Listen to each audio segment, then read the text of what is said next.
কি এটা? আমার জন্মদিন তোকে গিফট করছি। হ্যাঁ, আজকে ওর জন্মদিন, আমাকে গিফট দিল। যাক, এগুলো হচ্ছে পরম পাওয়া, সবই মায়ের ইচ্ছা। আসলে এইটা আমাকে তো যেখানে যাই আমি পঞ্চায়েতন ক্যারি করি। এইটা নিয়ে যাবি, এইটা নিয়ে যাবে, আমি জগদ্ধাত্রী শাড়ি করে দিই। ঠিক আছে, তো আমি পঞ্চায়েতন ক্যারি করি। আমার পঞ্চায়েতনটা প্লাস্টিকের কৌটো ছিল, তো সেই জন্য ও একটা একদম স্টিলের পুরো কৌটো রেডি করে দিল। যাক, সবই তার কৃপা, আর তার ইচ্ছা না হলে তার জায়গা সে নিজেই করে নেয়। কি তোমরা কি বলো? মুহূর্তে এখন চণ্ডী পাঠের জোগাড় চলছে।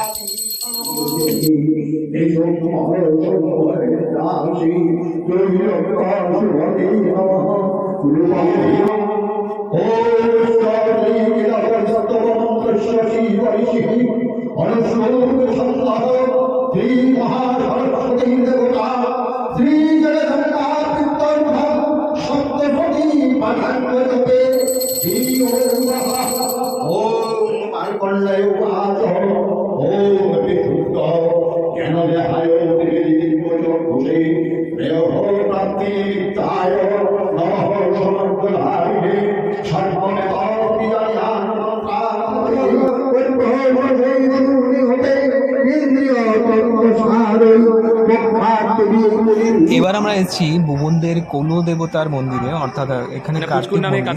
এখানে কার্তিকের কাছে পুজো দিতে হয়। যে কোনো পুজোর আগে নিয়ম আছে, কার্তিক মন্দিরে পুজো দেবে, তারপরে বাড়ির পুজো হবে। এই যে পুচকুর নাম করেই পুজো, আর পুচকু দেখো কানে ফুল দিয়ে বসে রয়েছে। আর এই কাজটা করেছে অভিজিৎ।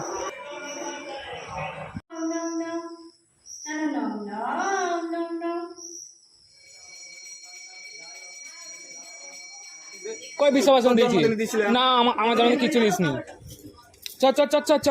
আসলে আজকে বুবুনের জন্মদিন, এ বারবার আমার কাছে গিফট চাইছে।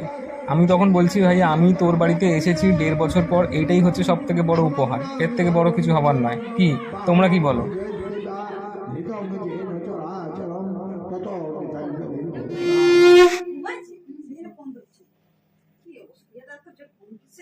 কি